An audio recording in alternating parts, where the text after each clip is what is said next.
Fair use act, nigga. There is nothing wrong with your television set.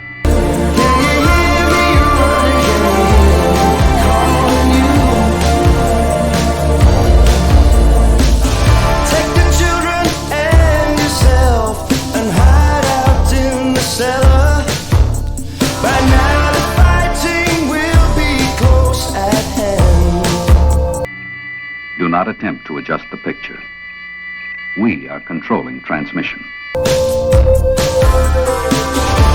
believe the church and state and everything they tell you.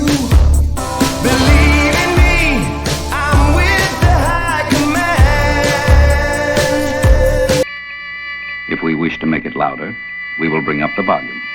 Never had a doubt in the beginning, never a doubt. Trusted you true. Better you should pray to God, the Father and the Spirit will guide you and protect you from up here. If we wish to make it softer, we will tune it to a whisper. In the beginning, I loved you right through. Arm in arm, we laughed like kids at all the silly things we did. You made me promises, promises, knowing I'd believe. Swore allegiance to the flag, whatever flag they offer. Never hint at what you really feel. We will control the horizontal.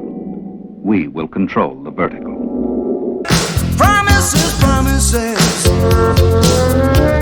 knew you'd never keep.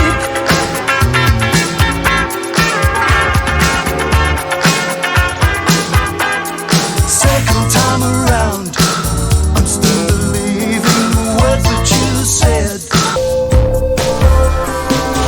Teach the children quietly, for someday sons and daughters will rise up and fight while we stood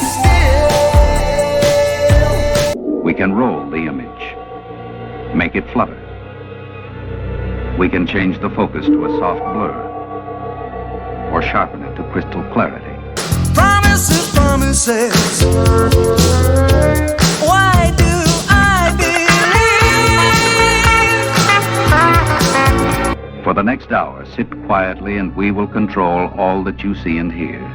Can you hear me running, calling you? Promises, promises,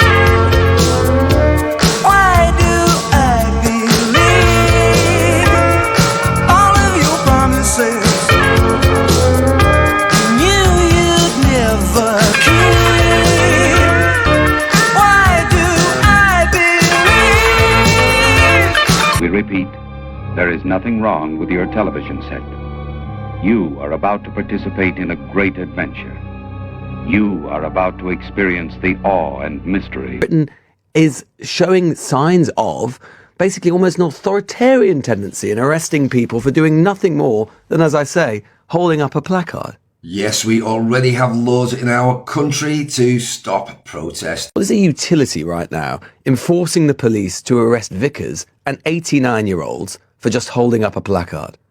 I'm afraid whether you're a vicar or an 89-year-old or indeed anybody else, if you're holding up a placard that is supporting a proscribed organisation, you are breaking the law of our land. The police commissioner can always apply to the Home Office and the Home Secretary and ask for a protest not to go forward. And I'm afraid I have no truck with this argument that suggests that somehow police resources are better deployed elsewhere, enabling mass criminality by people who have a political point to make. Mass criminality, holding up a placard. Making arrests as required. There is no excuse for breaking the law. You wouldn't expect the Home Secretary to say anything other than the rule of law and the laws of our land must be obeyed, and those who break our law will face the full force of the law. But you're proposing to introduce even more restrictions on people's right to protest, and you know that actually our current regime, the current administration, is receiving international condemnation from all sorts of human rights groups and the like, saying that Britain is showing signs of basically almost an authoritarian tendency in arresting people for doing nothing more than, as I say, holding up a placard. Well, what Britain is doing is making sure that the law of our land is actually maintained. Do we need more laws? I don't think so. There's a trial today in the UK involving a certain man. Tom, we'll call him. TikTok doesn't like his real name. Anyway, the headlines all over social media, the mainstream media, are that this certain person, this Tom, is being charged or trying to be charged with T-word, terror charges. Now, let's put that into perspective. What he didn't do was let the police get into his mobile phone. So they're now trying to charge him with the T-word, and they're looking to lock him up. So in the UK in 2025, if you don't give the police your passcode to your phone, you can be charged with the T-word. You know, the kind of charges that those people would have got if they survived in London on 7/7, or the towers in America in September. You know, that T-word. Well, yeah, so now, apparently, if the police ask you for your passcode, or your fingerprint ID, or your face ID, and you say no, then you're charged under the same laws, legislation, as those kind of people. So yes, ladies and gentlemen, that is the UK in 2025. Stay safe out there. Now, the first of these two individuals here committed the quote-unquote crime of waving a British flag. So that's number one, right? I'm sure you can guess which of the two that was. The second individual was accused, convicted of R-wording a young British girl. Now, let's go ahead and submit our answers below in the comment section. I'll wait.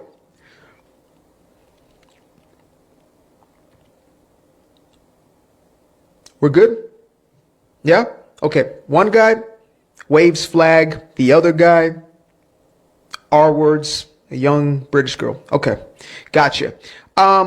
If you put in the comment section, it was the guy who waved the British flag, the reason behind that is because England has decided to simp for jihad. That's right, folks.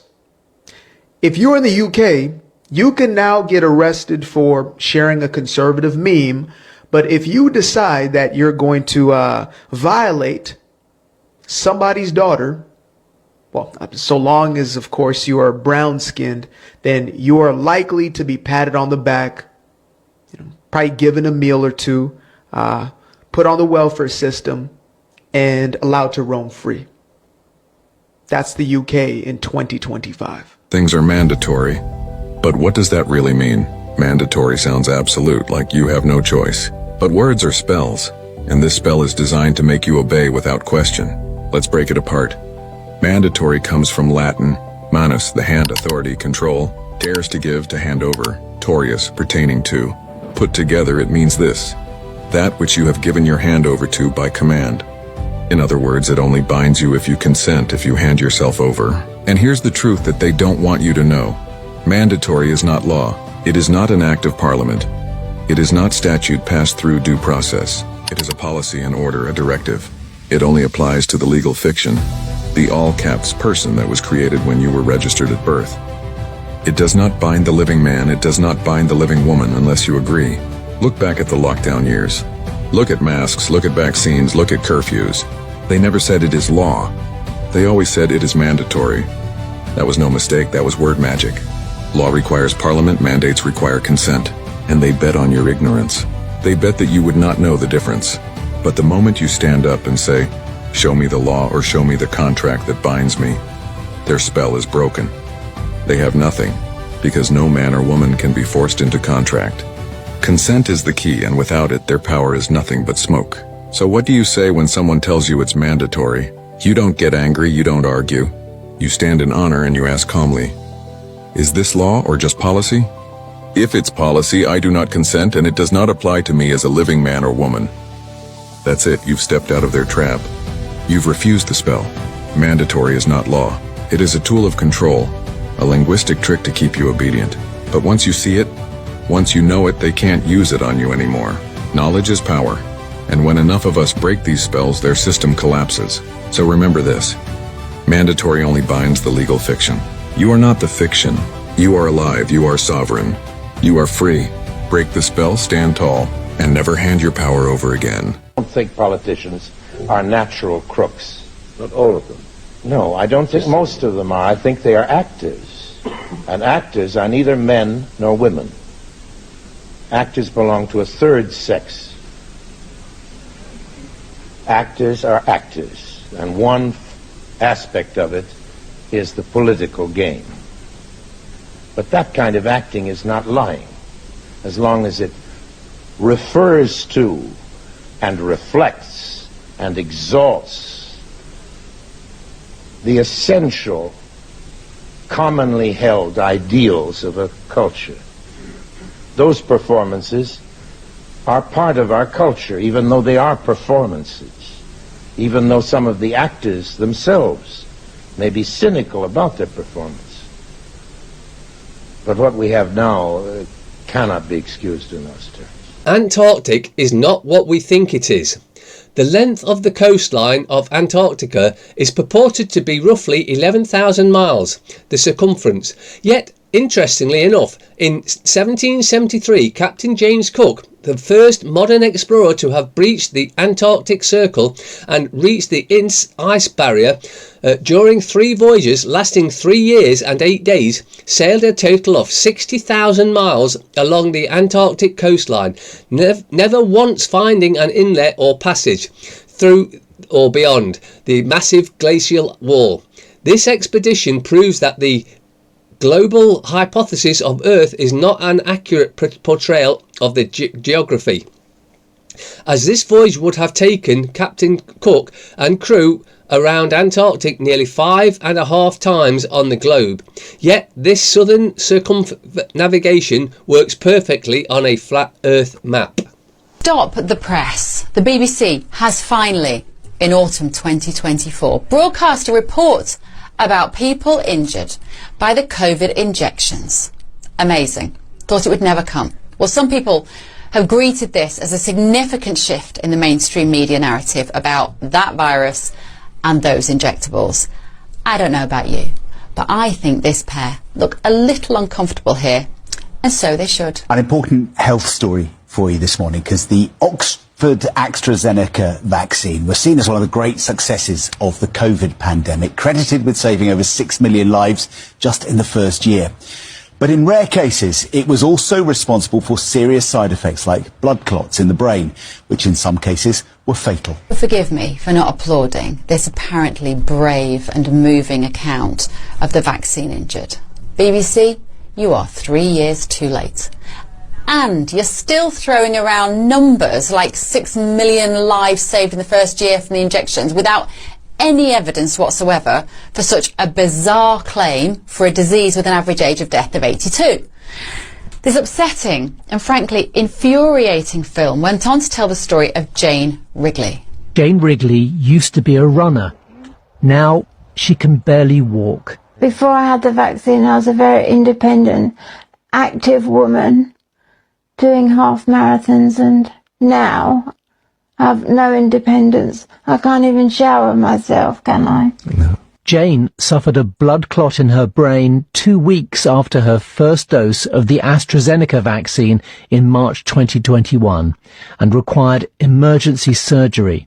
As other cases emerged throughout Europe, doctors gave the vaccine-induced clots a new medical term, VIT. What the BBC never said was that as a fit, non-obese, non-elderly woman with no pre-existing medical conditions, Jane Wrigley was always at a tiny risk of dying or falling seriously ill with COVID-19, even as far back as 2020. Online, the BBC News continued this so-called courageous expose of those whose lives and the lives of their families have been ruined forever from a drug, with the story of Larry Lowe from Northern Ireland. Larry was just 54 years old. He was the epitome of health, a fitness enthusiast, running 10 kilometres most days. But now, he tells the BBC, within days of receiving the Pfizer booster, he lost all the feeling on the right side of his face.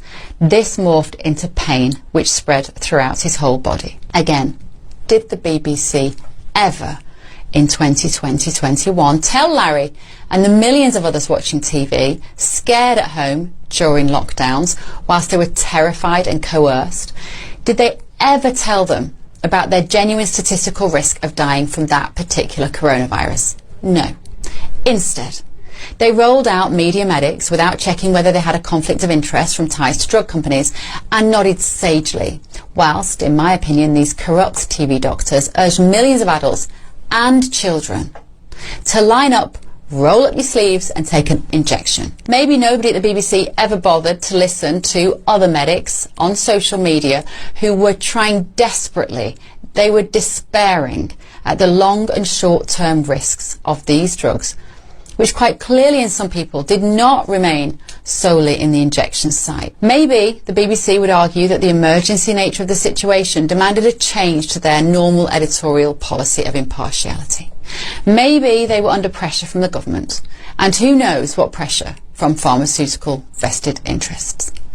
BBC Breakfast went on this week to talk about the payment scheme being arbitrary and too low, which is an understatement to top all understatements, as in the case of BBC presenter Lisa Shaw. Lisa's husband Gareth is bringing up their son Zach on his own. He made a claim through a government scheme set up to support those harmed by vaccines and eventually received £120,000.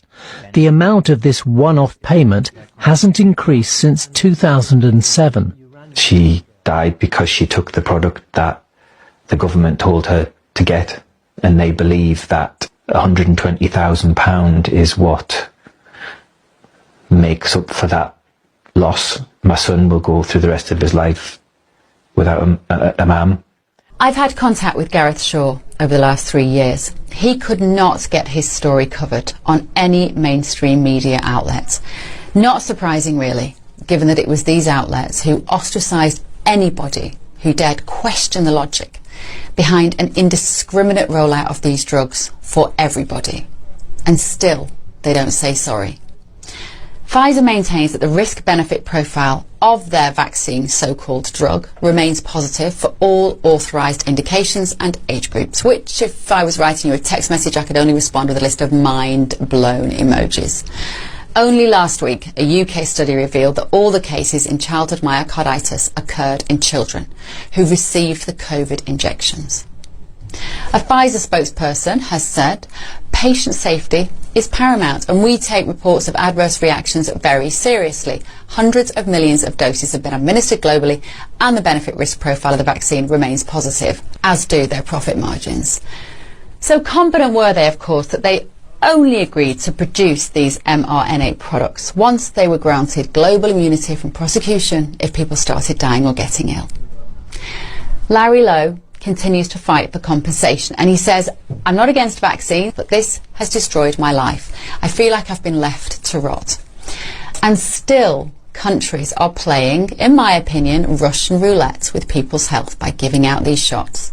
In America, the FDA is preparing to authorise new COVID boosters without transparent data. The urgency for transparency and accountability is growing. The public deserves to know the full picture. And those affected by adverse reactions need to be heard. They need to be compensated by the drug companies, not the taxpayers. Working in a newsroom and mixing with journalists from multiple outlets, I am encouraged to feel the mood shift as the issue of vaccine side effects finally starts to gain attention. You're a cockroach. The horrifying videos that you've seen of people who suddenly die by planking, by just falling over in one piece.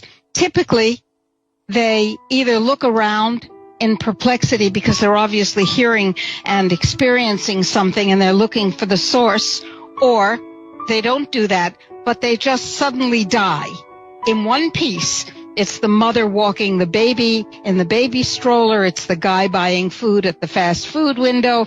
It's the person walking down the street. It's the Arab diplomat speaking to a bunch of poobahs, and as he turns around to celebrate somebody, he simply falls over backward in one piece. Well, I'm a doctor, and let me tell you that people don't die by falling over in one piece. Data slides how this disease, which we surmised early on, started off in the male homosexual population in this country. It was very simple. It's straightforward epidemiology. You take an infectious agent and you introduce it into a population in which the spread among those individuals, if it's sexual contact spread, it's a perfect setup to spread. In any event, what we had was a concentration of cases, as you'll see here, in the New York metropolitan area, New York City and New Jersey, and in Los Angeles. You take an infectious agent and you introduce it into a population. You take an infectious agent and you introduce it into a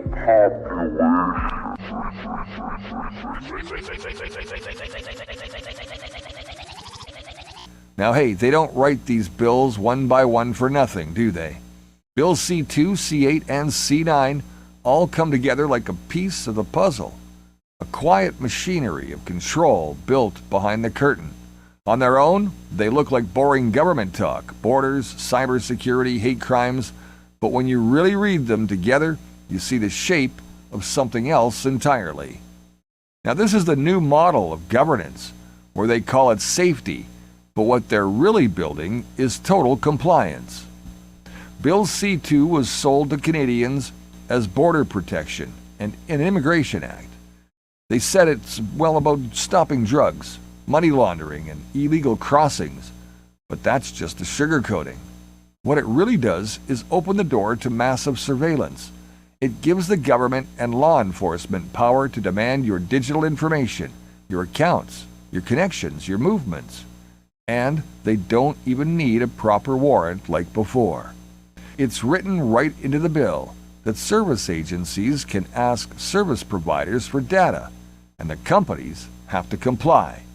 That means your cell phone provider, your email host, your bank, or even your delivery company could hand over your information if the government says so. What people don't realize is this bill ties directly to international data sharing agreements, especially with the U.S. It's like a back door that lets American agencies reach into Canadian data under the excuse of security. You might think this is only affecting criminals or terrorists, but that's always how they started out to look. Once those systems are in place, they expand. Imagine being flagged for simply visiting the wrong website, donating to the wrong cause, or attending a protest that the state doesn't approve of. Under Bill C2, your name could be tagged, your communications monitored, and you'd never even know it happened. Then comes Bill C8, which connects the wires and switches that make the surveillance work. It's all about controlling critical cyber systems, the infrastructure that runs the internet, electricity, finance, and transportation. The government, well, it now has the authority to tell telecom companies and energy providers how to run their networks, what equipment they can use, and even what data they must hand over. On paper, it's about cybersecurity, but in practice, it gives the state direct control over the pipes that carry your information. They can order a company to install a backdoor in a network, block a website, or disable certain technologies. And the company isn't even allowed to tell the public it happened. Think about that. They could cut off communication in certain regions for safety. They could throttle independent media websites or social platforms that question government narratives, all under the excuse of preventing cybersecurity threats or even hate. The same tools that are supposed to protect the grid could silence dissent. If your business runs online and you start speaking out, what happens when your servers suddenly get, flagged for risk? They flip the switch and you disappear. There goes your network. And then there's Bill C9, the one they dressed up as compassion. The one that's combating hate. But hate is the word they use when they want to make you afraid to speak, isn't it? This bill, it expands the criminal code so that police can lay hate-related charges without even going through the Attorney General anymore. It criminalizes symbols, speech, and even intent. The language is vague enough that, it can mean whatever they want it to mean. A protest sign, a chant, a meme, even a slogan on your t-shirt could suddenly fall under promotion of hatred. The danger here isn't the punishment of real hate. No one wants to see violence or racism spread. The danger is when the definition of hate becomes political. Imagine you're protesting government corruption and your group's logo or message is interpreted as associated with extremist movements. Suddenly, you're under investigation for promoting hate. You lose your job, your bank account freezes, all because law enforcement noticed. And your face is plastered online now as a threat. The people enforcing these laws, they won't even have to prove to you anything. You don't even have to do anything violent. Just that your message might cause harm. When you put these three bills together, you get the full picture, don't you? Bill C2 gives them the power to see everything. Bill 8 gives them the control over the systems that carry that information. And Bill C9 gives them the authority to punish anyone who speaks out against it. It's a three-layer system: surveillance, infrastructure, and ideology. That's how control works. Not in one move, but in stages, quietly, piece by piece, until it's normal. And here's the real danger. Once those systems are in place, there's no off switch. Governments change, but the powers stay. Maybe you trust the current one, but what happens when the next government decides to use these same laws against you? When a future administration decides certain beliefs, protests, or faiths are dangerous. That's when you realize these bills weren't written for safety. They were written for control. They can shut off your access, silence your speech, and strip you of your privacy, all legally. They call it protecting democracy while dismantling its core. Your freedom to speak, to question, to live unmonitored. This isn't about left or right politics, it's about the framework being built around us, a digital cage disguised as safety. So when they tell you these laws protect you, remember that protection and control always comes wrapped in the same language. One protects your rights, the other protects their power. And the more they say it's for your safety, the more you should be asking, who exactly are they protecting from us? These bills must be stopped from becoming law. If they do, well, you know what happens. But I'm so done not telling you this stuff because it's all I'm usually right. For some reason I can see all this stuff. It is so insane. And like I said, I haven't seen anyone even notice that South Park stuff. But how it mentions 6 to 7 weeks, Revelation 6:7, the death with the pale horse, the Pope getting a horse that's a pale horse just around the same time, named Proton, and then CERN's doing all their Proton stuff right around those dates, including November 26th. So pay attention to those dates. But also pay attention if it doesn't really work. And you'll find out why later. I don't know what to tell you. But I do know a lot of people have been asking me about this, what is it? I don't even know the name because it's so stupid. A1 Atlas, 3IA Atlas or something. And I've kind of mentioned, I was in an interview and I said, I haven't paid much attention to it. It hasn't really come into my consciousness too much, so it's probably nothing. And I should just say that a lot of people who are paying attention to this, first of all, most of that information is coming from NASA, okay? NASA. You know, fake the moon landing NASA. Did you know that Buzz Aldrin, the second man to go to the moon, has said multiple times that he never went there? I remember my parents waking me up and we went down and we watched you guys land on the moon. No, you didn't. No, you didn't. What? Because there wasn't any television. There wasn't anybody taking a picture. You watched animation. You would think if you went to the moon, you'd be like, yeah, that was me. Would he been to the moon in such a long time? That's not an 8-year-old's question. That's my question. I want to know, but I think I know.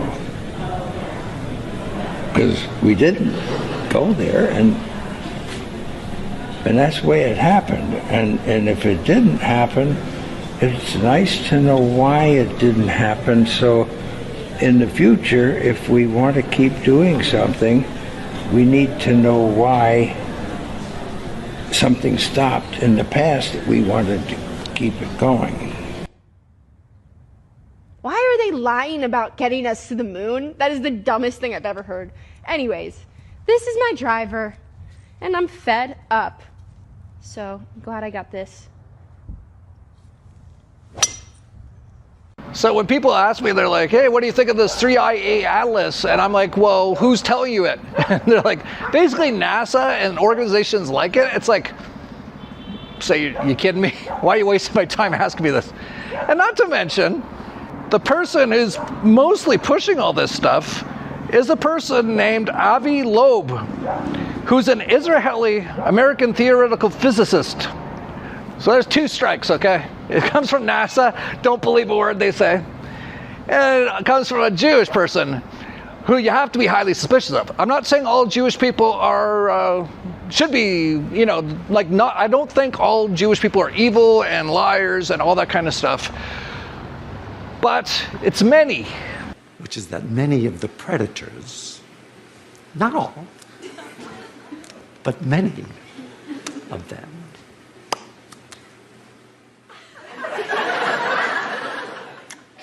are Jews. On another note, tonight, the New York City mayoral debate last night, but I'm less interested in what the candidates actually said, and I'm more interested in why we keep doing this. Government Affairs reporter Melissa Russo, senior politics editor at Politico, Sally Goldenberg, and Telemundo 47 anchor Rosarena Breton. This is a 2-hour debate. All right, so we have talked about this, and I just don't get why we do this, who started it, when this started, but whenever it is a Spanish name, we are all suddenly required and expected to shapeshift into the perfect Spanish accent. Normal, everyday news people do it all the time. They forget years of training. They forget their non-regional diction. That Telemundo anchors, by the way, Rosarena Brenton. Just say Rosarena Brenton. But for whatever reason, we all feel the need to pronounce it like we're living in Mexico, like we're living in a country where Spanish is the native tongue. That's not the case here in the U.S. Rosarena Britannia. He said it. I couldn't understand what he was saying. As I've said before, I am Irish.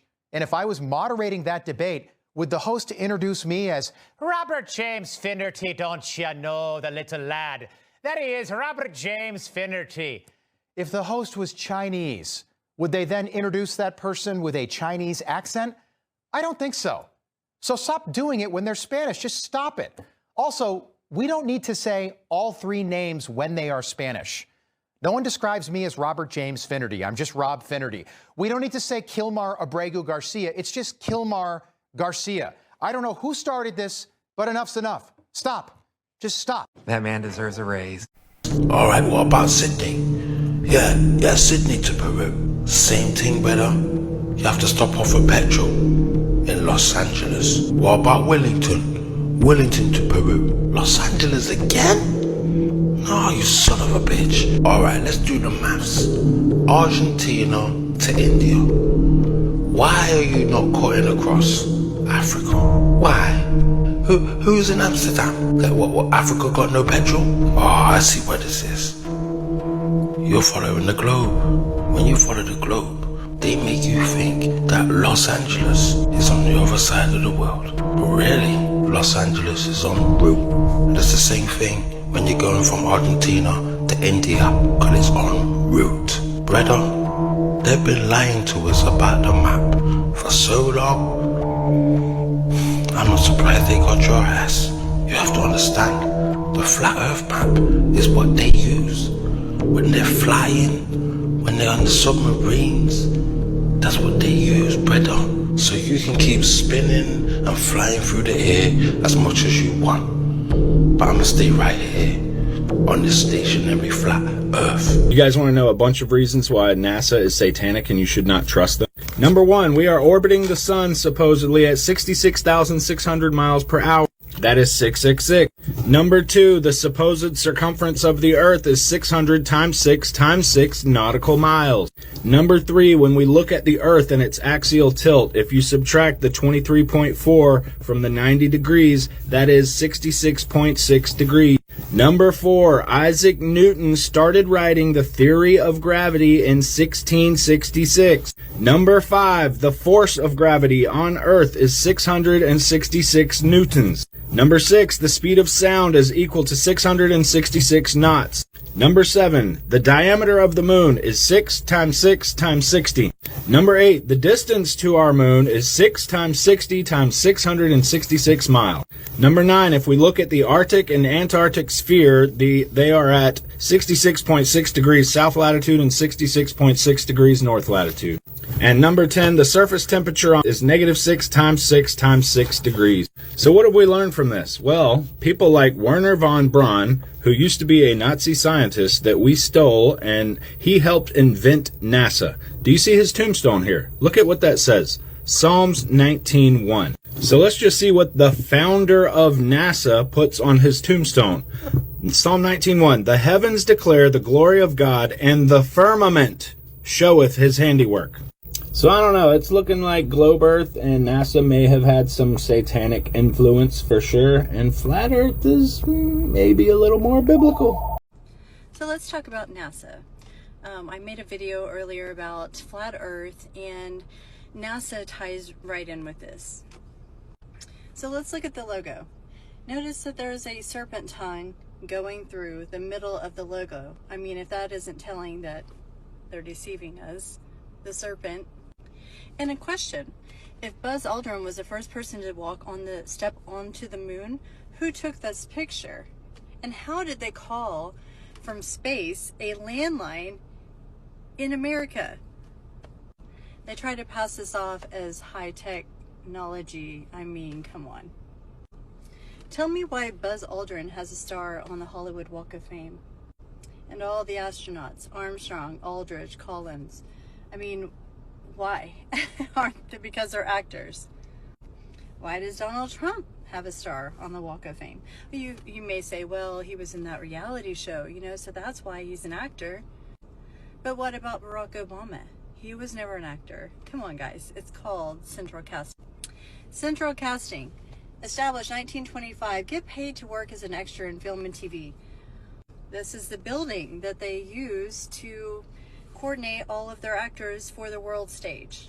And you might say, why the deception? Why was the devil so intent on making us believe that the world is spinning in this vast galaxy and there's all these different planets? And because he was setting the stage for this time right now, the great end deception, that there are life outside of this universe and they are coming here and they are higher beings than us, the Anunnaki, the whatever you want to call them, that they are for us, that they're not really the fallen angels that the Bible talks about in Genesis 6, another thing that the church failed to really expose to us.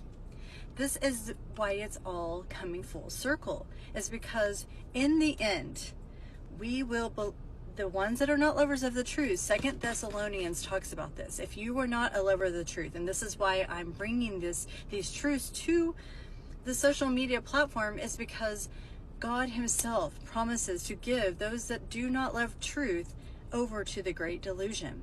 And I do believe that this is really the great delusion. The fact that these beings are going to come here in the mothership and try to sell this, that they're here for us and, worship us and, we're your gods. And there's so many people that are going to fall for it because they believe everything they've been taught in church and in school. It starts in school. You take your kids to school to learn, and guess what they're taught in the beast system? They're taught that the world is a globe, that's where we learn it, and that we landed on the moon, and that there's all these galaxies and planets. Who made a planet model and all the galaxy model? I mean, we learn lies and deception as children because it's easier to fool children and to indoctrinate them young before they start reading the word but for themselves. Then you go to church and guess what they teach? The same thing. The last church I went to, which I obviously don't go to church anymore, the last church I went to, the man stood up there and literally was fighting with his associate pastor because the associate pastor believed in a flat earth. And he said, it is absolutely round and spinning. I'm telling you, the deception goes so deep. And you have to wonder, are these pastors in on it? Because do they really know? Are they really working for the devil? Or are they just so blinded by the lies of seminary? Because seminary is where the devil teaches the men that come and tell us how to interpret the Bible. That's where the devil goes, because he knows the word says to study to show yourself approved, not go and listen to a man over the word of God.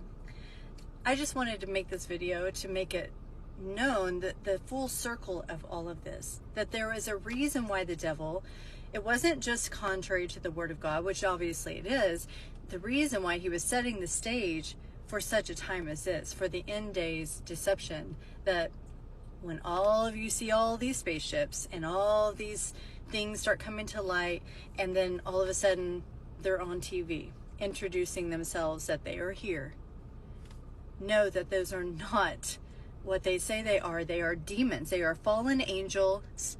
They're fallen angels. So please don't fall for this great deception and get in your word for yourself. Come out of the 501c3 churches where the devil is preparing his people to go and teach perverted scriptures. God bless you, and I love you. Here's my wee boy on his new electric scooter. He loves that. Isn't technology amazing these days? Look how far we've actually come. And I wondered, when did the first electric scooter actually appear? Turns out, as early as 1916. Can you believe that?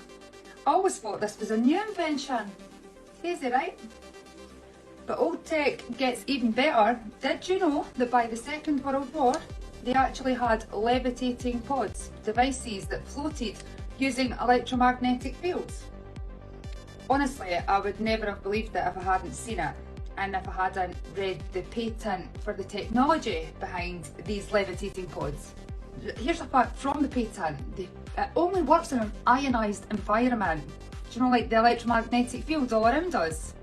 Why would anyone file a patent for a technology that needs an electromagnetic field if we didn't actually live on one? Ask yourselves that. So what actually happened to this technology? It will probably be the same as the scooters and disappear for a century, and then it'll be reintroduced in dribs and drabs.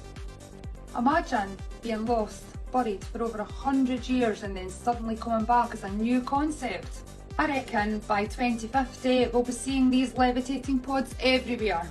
Governments erased history, they erased technology, and they made us think that we were the clever ones. But look on the bright side. They're coming back, and maybe if you're good boys and girls with a good social credit score, you might be eligible to ride one of these pods in 25 years.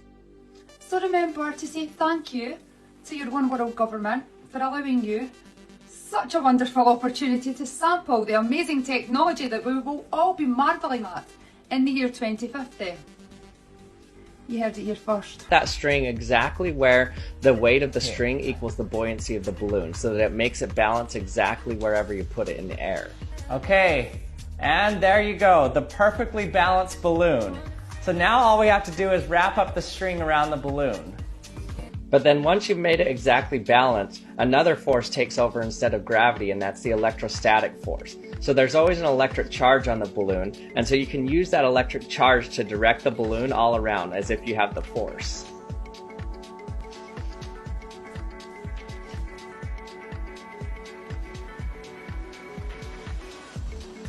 What about all the other planets? That's what people ask when you tell them that the Earth is flat, because obviously they presuppose that the Earth is in fact a planet when it's not. That's what's in contention. So let's look at the etymology of the word planet. Alright, so all stars move from east to west. Planets also move from east to west. They just move in a different path. So now when we look at the etymology of the word planet, it's quite literally a wandering star. That's literally all it is. It's a star like we see in the sky. It's just on a different path, but it still moves east to west. This is the paths that the planets actually make over a flat geocentric Earth. Beautiful, right? Now, where do we get these shapes from? We can get these shapes from a device called a ferrule cell that lets us see the magnetic field lines of a magnet. So if you take two pieces of optical flat glass, put ferrule fluid in the middle, and then a ring of LED lights on the outside, and you put a magnet on top, it literally lets you see the magnetic field lines of a magnet.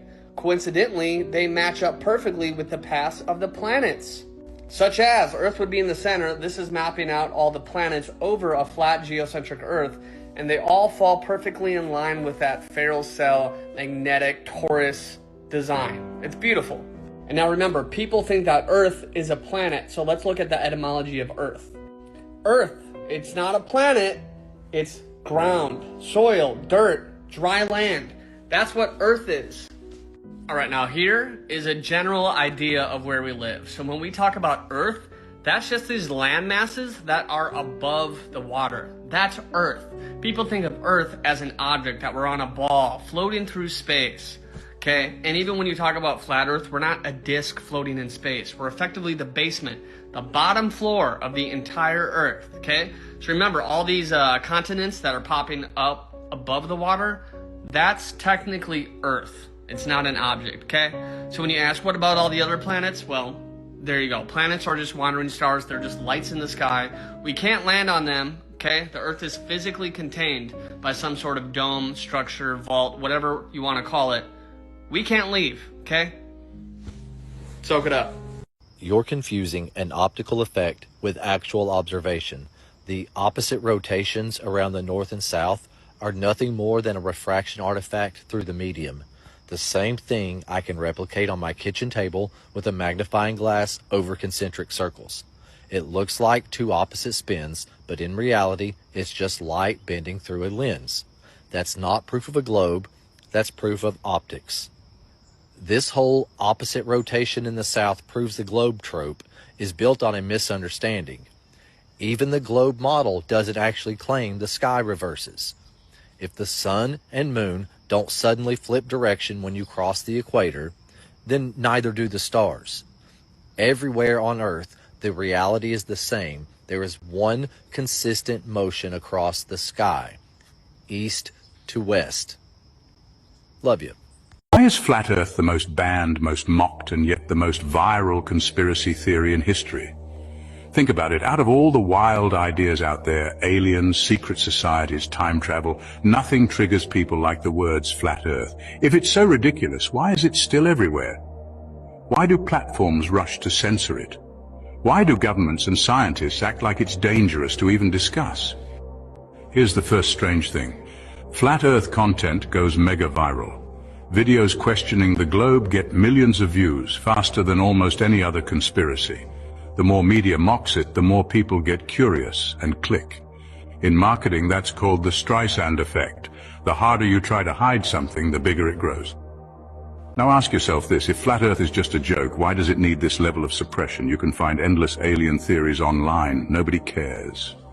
But post about Flat Earth, instant fact-check labels, bans, takedowns. Why? If it's nonsense, wouldn't people just laugh and move on? Here's the second layer. Flat Earth questions the foundation of reality. It's not about a shape. It's about whether the entire system has lied from the very beginning. If the Earth is flat, It means governments, space agencies, even schools have staged one of the biggest deceptions ever. That would mean control on a level far beyond politics. It's about controlling the map of your entire existence. And here's the wildest part. Flat Earth keeps people awake at night. Even globe believers admit the questions stick. Why can't we see real live footage of Earth spinning? Why are there thousands of satellite images, but all admitted to be composites? Why can't commercial planes cross Antarctica directly? Why does the horizon always rise to eye level instead of curving away? Each question plants doubt. Doubt creates obsession. Obsession drives views, and views keep Flat Earth in the spotlight no matter how hard it's attacked. So let's flip the script. What if the real reason Flat Earth is mocked isn't because it's dumb, but because it's dangerous to the system? Dangerous because once you pull on that thread, you stop trusting the official story about anything. And the moment billions of people start questioning, control begins to break. That's why Flat Earth is unique. It's not just a theory, it's a test. A test of how willing you are to question authority, question science, and even question the very ground beneath your feet. So I'll leave you with this. Maybe Flat Earth isn't popular because it's true or false. Maybe it's popular because it touches something deeper. It's the one idea that forces you to look at your world and wonder if everything you've been told since childhood might be a script written for you. And that's why no matter how much they censor it, Flat Earth refuses to die. Breaking news, we have a new protest to celebrate the No Kings concert. Oh, how fun. I love when George Soros creates chaos. Exactly. Let's go live to the distraction from the Epstein files. Oh, kings! Tolerance is strength! Is this some type of girl boss thing? Fascist! Fascism is causing the patriarchy, and we can't let that happen. Bunch of feds out today, just another Zionist distraction if you ask me. You've been out here all afternoon. What's bringing you to the rally today? I just learned that the real chosen people are the Africans. Wow, you must be so proud yourself. Jenny, back to you. Stunning and brave. Cool. So what the heck are they even protesting for? I have no idea, but they have deployed the senior riot squad. It's getting scary out there. Check this out. How scary. Okay, here we come. All right, I got you. Got me? Yep. Wow, seems like a real youth-led movement here.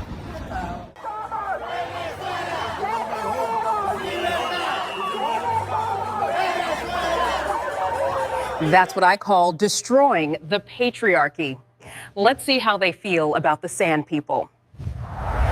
Why do you think this is the wrong message here? Because this is no kings. This is about the United States. This is about our democracy. Don't put that thing on me. Why was that woman so hostile to you? I don't know. I actually don't know. I'm just out here for humanity and for Palestinians who are still being genocided.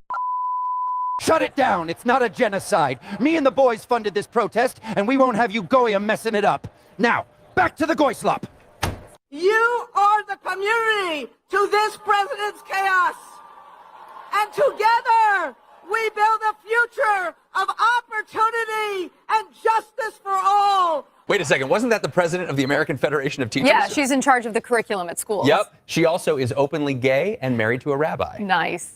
Hope over fear, aspiration over anger, the promise of America for each and every American. That is what we are fighting for today. Thanks, Randy Weinberg, or whatever your name is. It's important to actually be out here, grab a rock, smash a window, just get involved. What's going on, big dog? Yo, I'm a woman, and I'm sick of all the violence from men. It needs to stop. Stunning and brave, bro. John, take it away. That's what you call crocodilia, my friend. Wild stuff. He's off that gator. In other news, what's inside the Epstein files? Let's ask the biggest Israeli cucks we could find. Well, it's completely fake news. We're not meeting to talk about the Epstein situation, and I think the reporter who reported it needs to get better sources. Look, the whole thing is a hoax. It's put out by the Democrats because we've had the most successful 6 months in the history of our country. And that's just a way of trying to divert attention to something that's total bullshit. Okay? Yeah, total hoax. There's like no way he's blackmailed by Israel. Definitely not implicated. Definitely not. He definitely isn't in bed with Satan. Like, definitely not. Yeah. We have weapons that nobody's ever dreamt of. And we've given a lot to Israel, frankly. And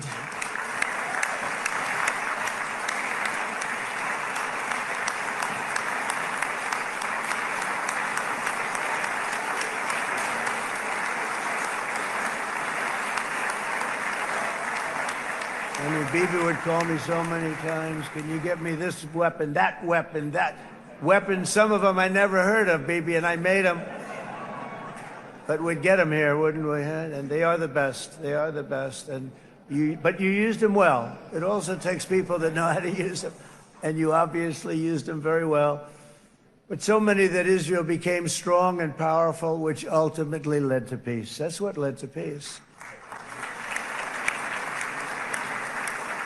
I've literally never seen someone who loves Jews quite as much as this guy. Legitimately, who was that last president who refused to kiss the wall? That's base, but I'm not trying to get JFK'd, right? Dennis, take it away. We're here with the Sand People. How's that ceasefire, buddy? I lost my whole family and they just bombed us again yesterday. Sucks not being chosen, right, Shapiro Steen?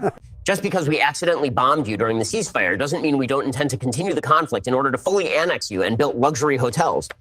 Wow. Powerful words of wisdom. I like how he always starts with just because. Classic victimhood 101. Yeah. They're straight up experts at it. Yeah, I used to think they were making lampshades out of humans. My grandma was turned into a lampshade. Go watch Spielberg's not fake version of events and don't look up the facts. Now shut it down, Erica, or you'll end up like Jackie. I think Producer Berg is just cranky because he hasn't had his foreskin salad since the ceasefire. Oh, that's right. Let's check in with Rabbi Foreskin in Tel Aviv. Of course I'm not worried. We run the world. They think I can't sell foreskins? We do false flag. Simple. Wow, so chosen. Did you know how much a foreskin is worth? Oh, I'm fully aware. Many parents have no idea their foreskin was sold by the hospital to be put in a skin product. Right, Dennis? Yeah, don't Google frazzle drip or you'll end up as weird as me. Anyway, if you're still not following Jake GTV, turns out you're severely mentally retarded.